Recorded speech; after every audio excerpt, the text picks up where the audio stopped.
Hi, this is Lyndall again, and I just wanted to share that little piece of the song with you because basically over the years I've sung that many times in act of defiance. It basically says, come on, no matter how many times you knock me down, I will get back up again.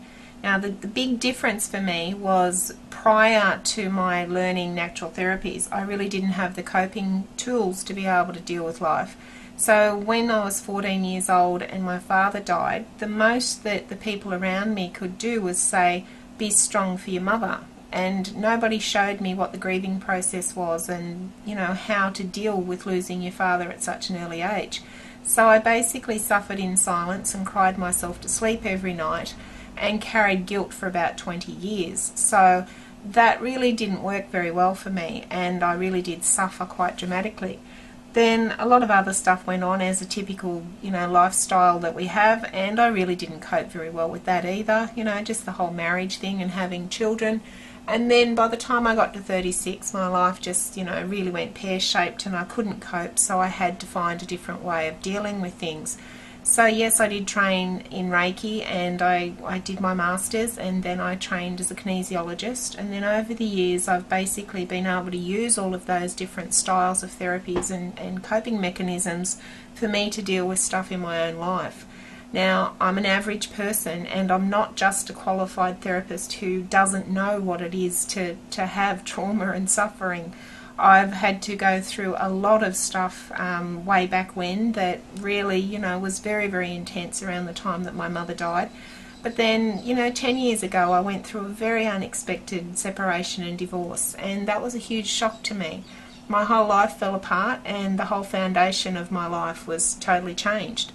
And then a little bit longer after that, well, yes, okay, then came the bankruptcy that I really wasn't expecting either. So that was extremely embarrassing and stressful and humiliating.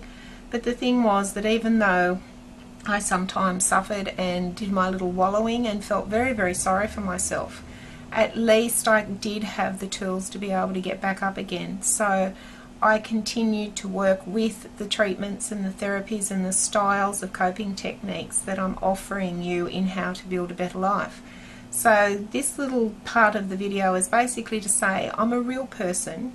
Yes, I have fantastic training in a lot of really powerful natural ways of coping with life that are totally drug-free and totally natural and very, very efficient in being able to release the energy related to emotional states.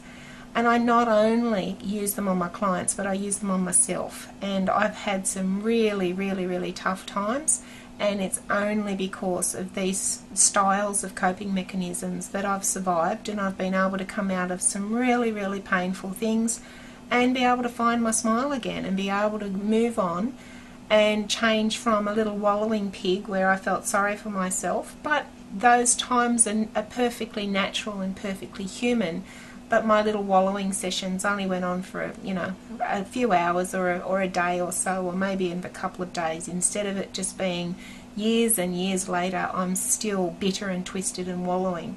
So the whole thing is, if you're looking for a new relationship, make sure you're not taking your ex into a new relationship. Get rid of the past so that you've got a fresh future and that your hands are open and that you can bring so much goodness into your life.